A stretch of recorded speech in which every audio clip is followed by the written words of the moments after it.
How can somebody that call himself a pastor or even GO marry a second wife? Where is it written? House? Where, my people? Because this thing is just getting out of hand. For real. Now let me make my point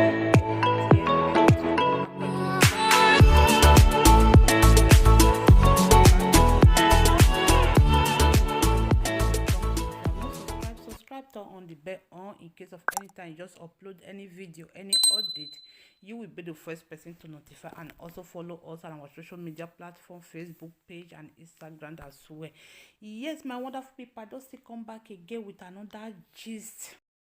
Sometimes I keep asking myself, say, all this GO, pastor, reverend, now God really call them and be there. You decide to wake up one day, just turn to pastor overnight, because many of them, 99.9%,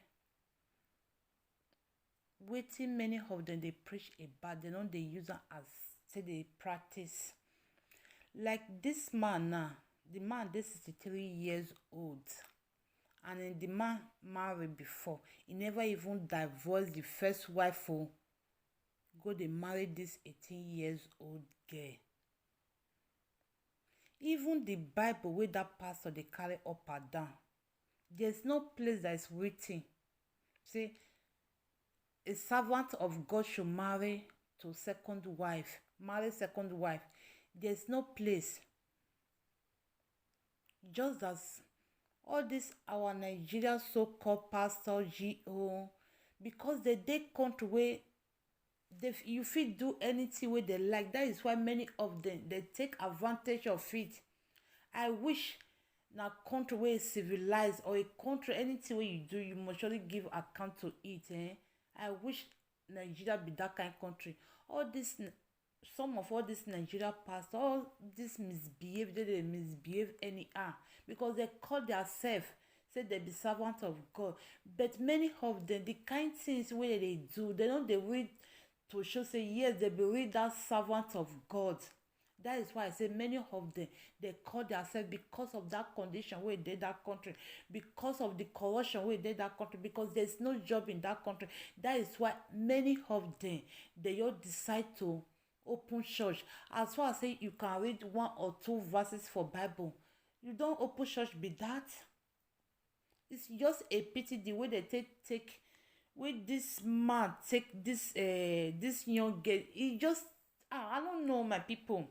Now let God know the kind fake prophecy wey prophesy to the family before the family can't give the young girl out.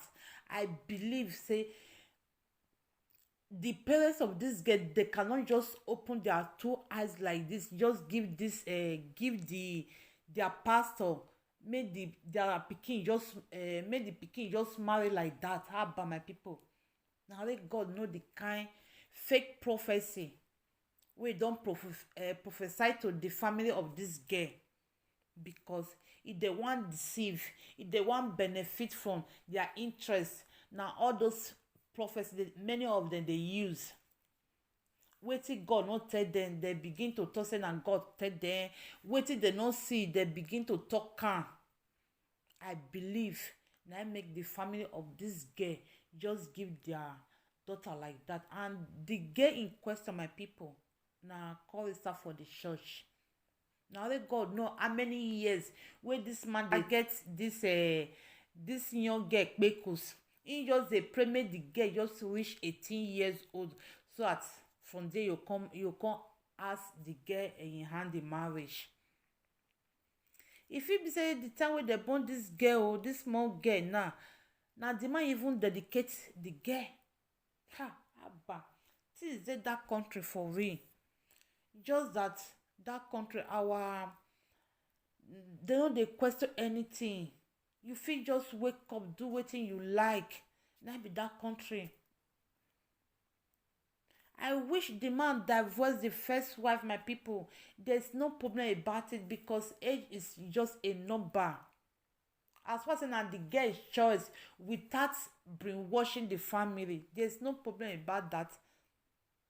Even Regina Daniel, that one not marry Amadioha.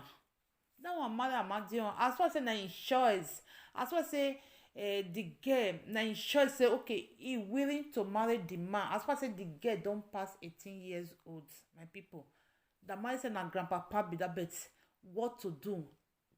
Person will know say yes, he don't still reach 18 years above. But the question is that this man still get wife for us, go dey marry this one as second wife. And the Bible wey this man dey carry up and down from Monday to Sunday, where e dey for inside that Bible say you must surely marry second wife. That is why I talk am before say all this pastor GO level, many of them wetin dey preach about, they don't dey use am on my people, because they are good in talking. They good of talking. I know say some people, the gullible ones, they will still come here come and talk say don't judge. My people, nobody is judging, because if you dey talk of all this GO, the way many Nigerians, the way they take carry all this GO pastor put for head, the kind way that they fight for all this pastor, I wish they use that strength. They fight for that country for better for all of us.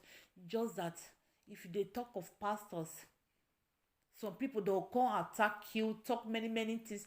Pastor, they be like me and you, there's no different. Don't let them deceive you, say now they see God pass. Now God they hear them pass before you. Now lie. Everybody we dey equal. Whether you be pastor, you not be pastor, whether you dey read Bible from January to December or from Genesis to Revelation, my people, everybody dey equal. Just that all these pastors, they don't brainwash a lot of people. They make a lot of people understand that now the God will first talk to before you come talk to you. Now lie. Now the God will first listen to before you come listen to you. Now lie, my people. Don't let them deceive you. Know your God by yourself. Know your Bible by yourself. Don't let all these pastors, because all these pastors, all these GO so called, my people, many of them, they did that pulpit for them and just to collect their daily bread. We all know, say, church for Nigeria now just business, family business. Now so it be. Just that some people, they'll see, they say, now lie, this and that. My people, we all, whether you talk from January to many Nigerians don't already know, say, church is just a business. As well as you can read 1 or 2 verses for inside Bible. It dey easy now to open church. From there now, the person turn to GO. Without even be to look at this girl alone. The cap in already they put on mommy GO cap. Hey, Abba, my people. Abba, it's just a pity.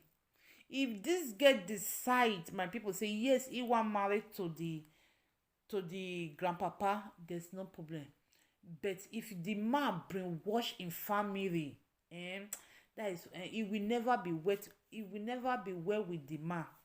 Except maybe now the girl choice. As well say the girl don't pass 18 years, my people. Even Western world for year. Western world, once you don't reach 18 years old, you can decide for yourself.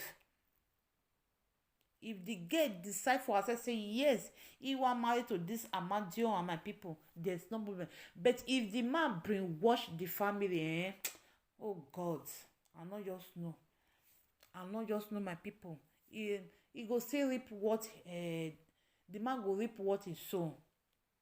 Just imagine the first wife dey come still marry second wife.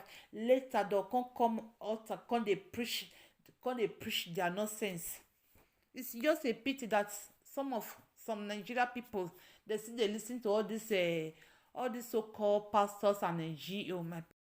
Or the man in question, the so-called pastor, maybe he don't give the young girl belle, as he give the young girl belle and to marry the small girl. Abba, things dey that country, my people. That is why, my people, person need to work hard, so all this kind thing not go take place. May God provide all we need to take care of our children, so they will not be forced to marry their grandpapa, all in the name of keeping body and soul together. Yes, so hey, my people, well, it is well. Just that the man don't feel marry. I wish the man divorce the first wife, come marry the young girl. There's no problem about it. As far as saying and the girl choice as I talked before. But the man never even divorced the first wife. Go they marry this young girl. Now let God know wetin the kind fake prophecy wey don prophesy to the family of this girl wey dey even make the girl marry to the man. It is well, my people. Let me leave you guys, and what do you think? Leave your comment in the comment section down below, and see you guys on my next video. Bye bye and remain blessed.